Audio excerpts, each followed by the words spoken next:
Qui est au juste le fondement du temple. C'est quand le prêtre Cleste et le Seigneur parlaient au frère Hébert. Parlant de la construction. Concernant ses contenus, ensuite quelques jours passent. Après 4 jours, frère Hébert était dans l'Esprit Saint, permettant au frère Hébert de voir quelqu'un racontant l'histoire du fondement du temple. Alors, qui est au juste le fondement du temple? Ils savent que le fondement du temple est le Seigneur Jésus et le frère Hébert. Auparavant, nous pensions tous qu'il n'y avait qu'une seule personne pour le fondement du temple, se dire seulement le Seigneur Jésus-Christ. Comme le fondement nous fortifiant pour devenir roi et prêtre. Nous fortifiant pour devenir une pierre l'intérieur du temple. Pour que chacun devienne une pierre du temple, pensant que c'était seulement le Seigneur Jésus-Christ. Plus tard, on a découvert que c'était le Seigneur et son fils le frère Hébert, devenant ensemble le fondement du temple. Que signifie le fondement du temple?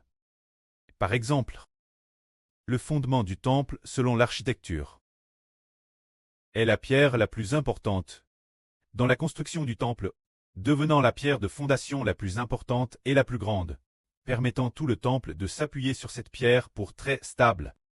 Alors, cela accomplit ce que dit la Bible. La pierre qu'on rejette ceux qui bêtissaient est devenue la principale de l'angle. C'est l'œuvre de l'Éternel, c'est un prodige nos yeux. Cela signifie que les Juifs ont abandonné le Seigneur, mais Dieu a appelé le Seigneur le roi, devenant le chef, ce fondement qui vaut au roi de ce pays, ou au souverain sacrificateur des gens clestes, devenant celui qui sert Dieu de manière cleste.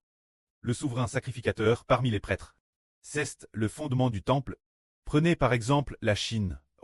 Qui est le fondement de la Chine? C'est le chef de l'État. C'est le fondement du pays. Le chef de l'État gouverne bien, le pays est en paix. Si le chef de l'État dirige bien, alors les fonctionnaires en dessous gouvernent tous avec joie. Si le chef de l'État est incontent et gouverne mal, les fonctionnaires en dessous se battent entre eux. Alors le Seigneur et le frère Hébert sont les chefs de l'État. Ils sont les souverains sacrificateurs. Font-ils bien les choses?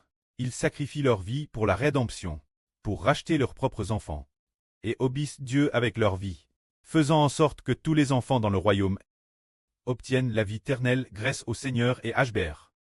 De plus, le Seigneur et Hébert sont le pré-oint par Dieu et le Seigneur et l'Esprit du Seigneur est dans ces deux fils, ainsi ces deux fils en tant que chefs d'État et en tant que souverains sacrificateurs, alors le pays sera stable, alors ces deux fils ont une relation de preux et fils.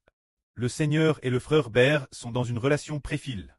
Alors ce qui est merveilleux, c'est que le pré a fait voir au frère Hébert qu'au moment de construire le temple, il y avait une pierre terrestre précieuse, une pierre terrestre précieuse, terrestre grande, et c'était une pierre en forme de parallépipède de rectangle. Cette pierre était parfaite. Hébert la regarde attentivement et a dit, « Waouh, une pierre si parfaite, utilise comme fondement du temple. » En regardant de plus près, il a découvert que cette pierre était forme de deux pierres étroitement liées ensemble. Alors la partie jointe était plus dure que les autres parties, au point qu'un artisan a utilisé un forêt pour essayer de percer la partie jointe, mais les forêts en a cassé plusieurs. Jen et casse plusieurs, mais je n'ai pas pu percer du tout. Au contraire, c'est TRS dur. Se dire que la partie colle est TRS dure, c'est plus dur que les autres parties. On peut seulement dire que cet amour entre le Seigneur et le frère Hébert. Le Seigneur égale Hébert. Hébert égale cet amour du Seigneur. Atteint la perfection compte. Hébert est prêt à offrir sa vie au Seigneur. Et PRT aimer le Seigneur totalement.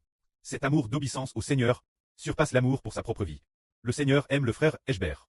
Un amour qui surpasse aussi l'amour pour sa propre vie. C'est pourquoi ces deux pierres sont la fois une relation de preux et de fils, et sont si solides. Par conséquent, le futur royaume cleste, parce qu'il a le Seigneur et Hébert comme fondation, durera éternellement, pour que tous les enfants ne quittent plus jamais le pré cleste, et reçoivent l'amour du pré et du Seigneur pour toujours et jamais. Amen.